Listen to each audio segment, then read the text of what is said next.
common enemy now instead of a common candidate. Blood is thicker than water. A new leader for left-wing politics. 75 SLPP MPs with Ranil. Batter eggs Dhammika on. Rajita to cross over on Wednesday. 6 more to follow. Trouble for SJB. Sakwala and Husma on hold. An uncivilized government. Marikar to lead SJB's unceasing attacks. Plans to lure SLPP MPs. Lucky is quite a game player. Ranil becomes Mr. Clean again. Court summons for his cabinet. A case against Ranil and Harin too. Ministry secretaries to resign en masse.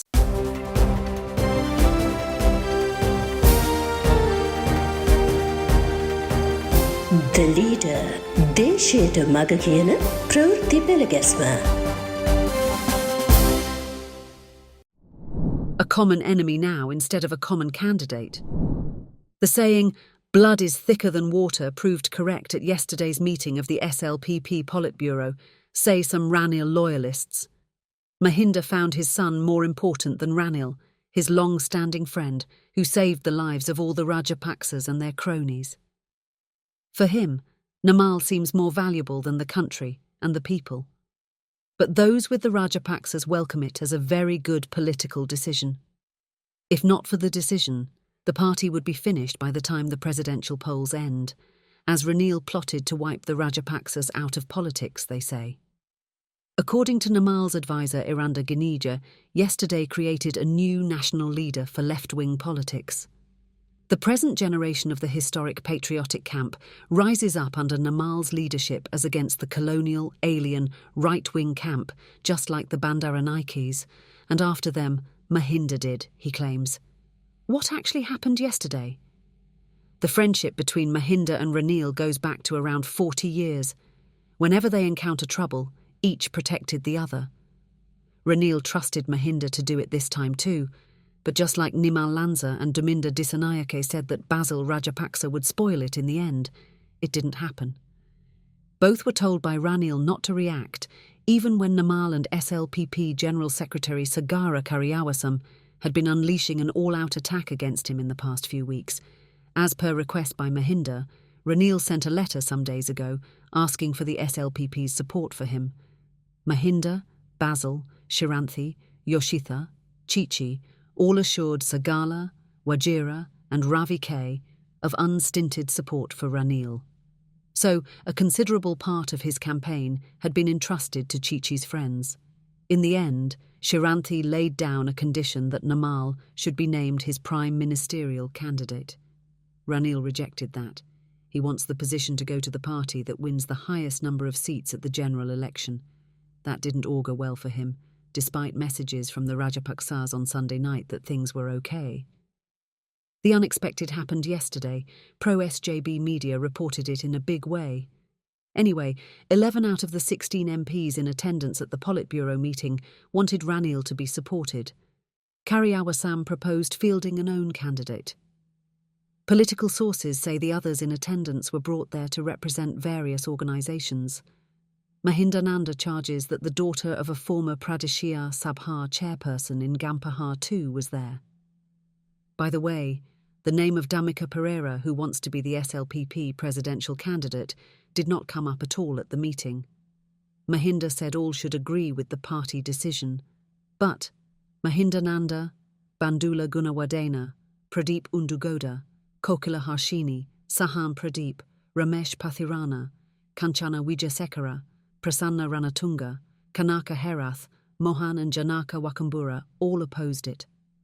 Soon after the SLPP decided so, Wajira had emergency talks at his Flower Road office. Ranil and around 75 MP from the SLPP who support him were in attendance, reports Ruwan Wijawadena's Lanka Deepa. They vowed to remain with him even if they were expelled from the party. Deputy Speaker Ajith Rajapaksa, Kanchana, Dilum Amunugama, Anupa Pasquale, Geeta Kumarasinghe, Mahindananda, SB Dissanayake and Premanth C. Dolawate were among them. Wajira claims Ranil has the support of 105 MPs elected from the SLPP. He says this is quite an encouragement for the would-be crossovers from the SJB. Rajitha will join us on Wednesday, he said, followed by 6 others. They rejoiced. noting that an obstacle for Tamil and Muslim parties too has ended. Coming to hear of all these, Namal's associates said that those reminded them of the bitter grape story. Critics say the incident will be quite a game changer. Instead of a common candidate, a common enemy has entered the fray. That is a reference to Dhammika.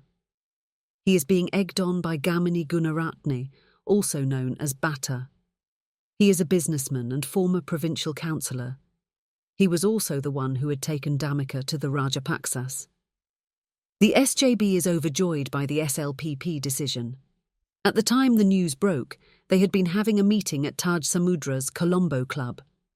Lakshman Fonseca announced the good news and all had a toast, with glasses of water in hand. They say Sajith will win big. AKD is set to lose if Dhammika contests, Lucky observed. Marikar noted that AKD cannot attack Dhammika either. All had a laugh when another said the YouTube community would point the finger at him over the SLPP decision. Anyway, all the campaign plans will have to be changed now. Also, many questions have been answered. Trouble for SJB. Nominations are due on August 15th. Election laws are now in force. The Election Commission has ordered an immediate halt to Sajith's Husma and Sakwala community programs. Ranjith Madhuma Bandara says both are on hold for now, but he alleges the government continues to violate election laws by using state money for house and land deed distributions, scholarship awarding, and for religious functions. The SJB General Secretary says he has written to the Commission, asking that laws be enforced equally for all. Some days ago, Sajith was due to hand over computers to 6 schools. Those functions were prohibited on Commission orders. Then, Sajith told the principals to keep the computers. But they returned them, saying they had orders from the top. Sajith complained that the government was so uncivilized that it had not allowed the computers to be given to the children. That's his nature. SJB National Organiser Tissa Atanayake questions how Ranil can attend school and government functions, distribute land and deeds. AKD too can meet nurses. But Sajith cannot donate computers to schoolchildren or equipment for hospitals. He does that not with state funds. What is this law? He asks. The Commission has failed to halt Ranil's functions that are held with state money, he adds. Meanwhile, the SJB opened a separate media unit for the upcoming polls. Preliminary talks were held at Taj Samudra's Colombo Club. Lucky seems to be a permanent resident there nowadays. He got Nalaka Godahewa, Charitha Herath, Mujibur Rahuman, SM Marikar, Ravi Jayawardena, Pradeep Veerasinghe, Kelum Palitha Mahiratne, as well as a former media secretary to Patali there for a meeting. A notable participant was a foreign consultant on social media. Kellam remarked that, after Ranil, they too now have foreign consultants. Lucky appointed Marikar as head of the committee. Taking his seat, that one asked Lucky not to make him the media minister. Lucky replied that the boss has especially allotted him the UDA ministership. The committee will meet every day at 8 in the morning until the conclusion of the election. It has been decided to attack Ranil as well as AKD very hard. The media campaign for the 08 August meeting of the SJB-led alliance also came up. Kalum inquired if there was anything new that was worth planting. Lucky said that with the latest developments, some SLPP MPs are going to join the SJB, while the TNA too has given its green light. But, he said, neither should be revealed for now. Lucky is proving himself to be quite a planner and player of games. This is just the beginning. There is much more to follow.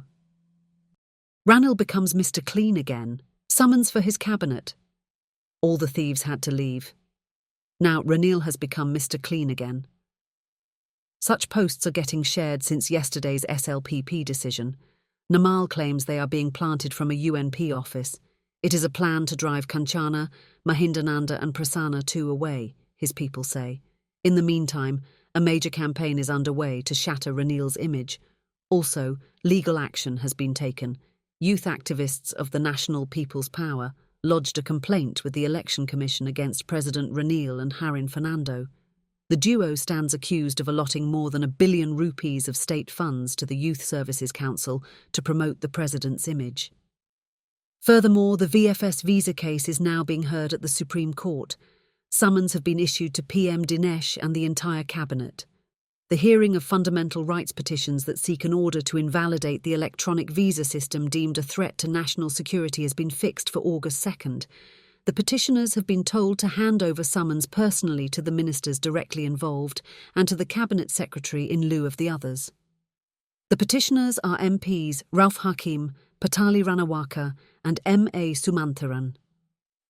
The former election chief refers to a ruling given by Justice Mark Fernando way back in 1998 and says that even if the presidential election is not held, the incumbent cannot remain in office after 17th of November because of the issue of the IGP. Also, ministry secretaries are going to resign en masse within days over alleged ministerial interference.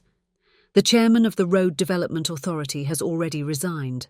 Sunday Observer editor Pramod De Silva has resigned due to interference by the subject minister. He has also criticised the meeting of heads of state media institutions every Tuesday. It starts late and goes on for more than 3 hours until the afternoon, he noted. All these indicate that many things are bound to happen in the next few weeks. During times of uncertainty, people tend to change their colours and play games to rally round the winning side. That's nothing new. But don't get blinded by what you see. Difficult, though. See things as they are. That's it for today.